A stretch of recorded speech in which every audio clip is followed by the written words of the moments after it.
بسم اللہ الرحمن الرحیم۔ السلام علیکم پیاری بہنوں اور بھائیوں، واقعہ کربلا کا ایک ایک کردار بہت ہی اہمیت کا حامل ہے۔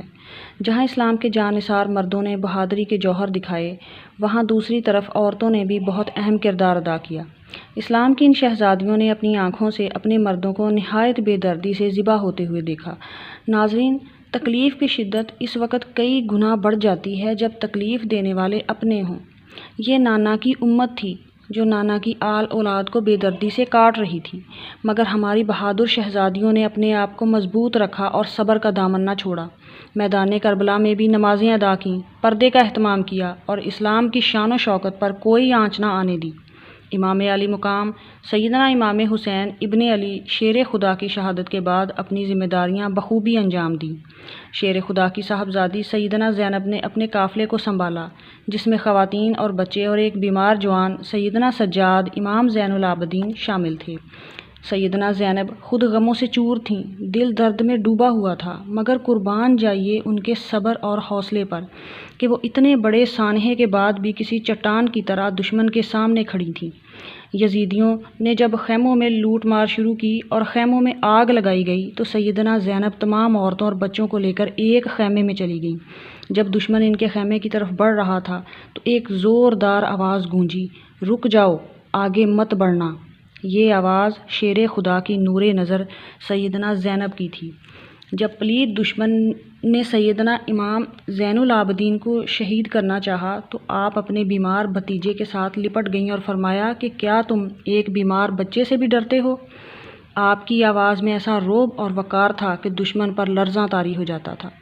سیدنا زینب نے خواتین کا صبر اور حوصلہ ٹوٹنے نہ دیا، حتیٰ کہ ان کو رسیوں سے باندھ کر بازاروں سے ہوتے ہوئے یزید کے دربار تک لے جایا گیا، تاکہ لوگ عبرت پکڑیں کہ بنو امیہ سے بغاوت کا کیا انجام ہے۔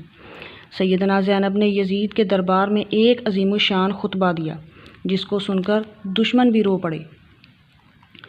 جب یزید پلید نے امام پاک کے لبوں اور دانت مبارک پر چھڑی لگا کر بے حرمتی کی تو سیدنا زینب تڑپ اٹھیں اور کھڑے ہو کر ایک تاریخی خطبہ دیا۔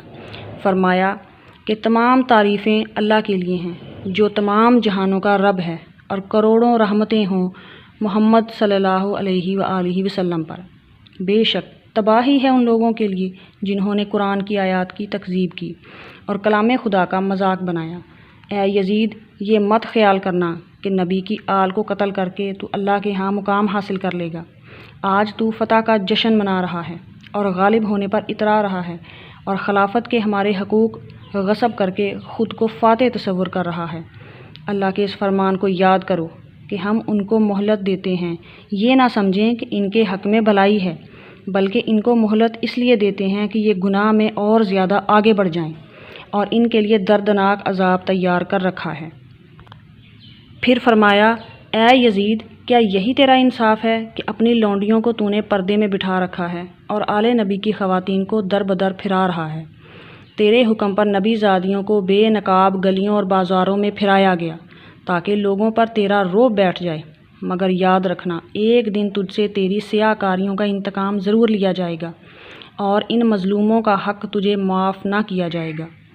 اللہ کا فرمان ہے، جو اللہ کی راہ میں شہید کر دیے جائیں ان کو مردہ نہ سمجھو، بلکہ وہ زندہ ہیں اور اللہ کی طرف سے رزق پاتے ہیں۔ تمہارے سپاہیوں کے ہاتھوں سے ہمارے خون کے قطرے گر رہے ہیں، تیرے درندے صحرا میں ہمارے پاک باز لاشوں کے ارد گرد منڈلا رہے ہیں اور ان کی بے حرمتی کر رہے ہیں۔ تو جتنا مرضی ظلم کر لے، کبھی بھی آل نبی جیسی قدر و منزلت حاصل نہیں کر سکتا، اور نہ لوگوں کے دلوں سے ہمیں نکال سکتا ہے۔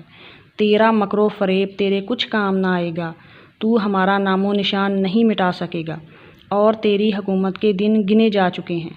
تیرے ساتھی بھی تجھے چھوڑ دیں گے، اور تو اس دن پر افسوس اور حسرت کرے گا۔ ناظرین، بی بی زینب کے اس خطبے نے وہاں پر موجود لوگوں کے دلوں پر بہت اثر کیا، اور لوگ اہل بیت کے احوال سن کر بہت بے چین ہو گئے اور رونے لگے۔ ان کی آنکھوں سے آنسو جاری ہو گئے۔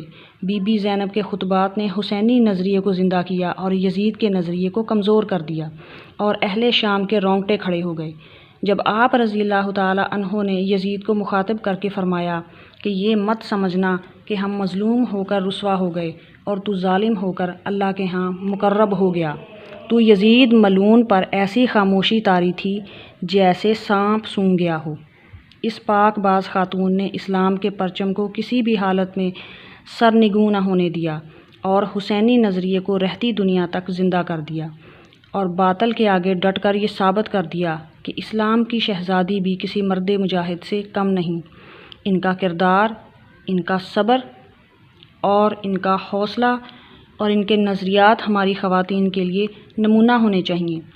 اللہ پاک سے دعا ہے کہ سب خواتین ان کے نقش قدم پر چلنے والیاں بن جائیں اور اپنی زندگیاں ان کے طرز حیات کے مطابق گزاریں، اور تمام خواتین با حیا اور باوقار ہو جائیں اور صبر کرنے والوں میں ان کا شمار ہو۔ آمین ثم آمین۔